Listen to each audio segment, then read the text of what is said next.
जीवन मिला है तो यूं ही इसे क्यों जाने दें।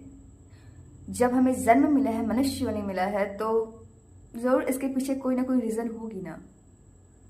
तो जिस तरह से जन्म हुआ है उस तरह से मृत्यु भी होगी एक दिन।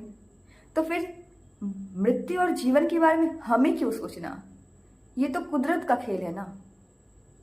हमें सिर्फ अपने कर्मों के बारे में सोचना चाहिए। छोटी से छोटी बात बड़ी हो जाती है और बड़ी होकर लगता है कि अब कुछ नहीं बचा। बचते बहुत कुछ है पर हम उसके लिए सजते नहीं हैं, अपने आप को संवारते नहीं हैं उस चीज के लिए। खुद को संवारना सीखिए। संवारने का अर्थ बिल्कुल नहीं है कि आप खूबसूरती पे ध्यान दीजिए, देखो स्मार्टनेस पे ध्यान दीजिए, बिल्कुल नहीं। संवारने का अर्थ है कि आप खुद को मन से संवारें, खुद को अपनी बुद्धि से संवारें, ज्ञान से संवारें, समझ से संवारें।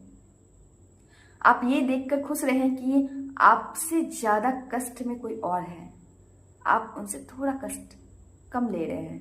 मैं सोचती हूँ कि मेरी लाइफ में स्ट्रगल इतनी है, तो मैं सोचती हूँ मेरी लाइफ में ज्यादा स्ट्रगल तो और भी लोग कर रहे हैं ना। और भी लोग हैं जो मुझसे ज्यादा स्ट्रगल कर रहे हैं। उनकी जब कहानियां मैं सुनती हूँ तो मुझे रोना आता है। तो फिर सोचते हो भाई उनसे बेहतर तो मेरी जिंदगी है। यही सोचना है भाई आपको भी कि आपको किसी और से बेहतर जिंदगी मिली, आप उसी में खुश रहिए और अपने जीवन को खुद से बेहतर कीजिए। हमें अपने आप को संवारना है, आगे बढ़ाना है, कुछ बड़ा कर दिखाना है। यूँ मरने की नहीं सोचना। जिंदगी बहुत बहुत बहुत मूल्यवान है, इसकी कदर करनी चाहिए हमें। यूं ही मार कर, बर्बाद कर कर जिंदगी का कोई मोल नहीं। अपने जीवन को क्यों इस तरह से बेकार बनाना भाई कि आपने जन्म लिया और आपका जीवन बेकार हो गया। फिर तो आप नेक्स्ट जन्म लोगे तो भी वही हरकत, वही चीजें। क्यों हम नेक्स्ट जन्म के लिए कुछ सोचे कि नेक्स्ट जन्म में ऐसा हो जाएगा, वैसा हो जाएगा। नहीं, जो है यही है और जो है यही है। स्वर्ग भी यही है, नरक भी यही है।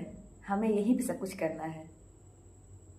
तो कर्म कीजिए और ध्यान कीजिए। कर्म और ध्यान से बढ़कर कुछ नहीं है इस धरती पर। बस। Thank you.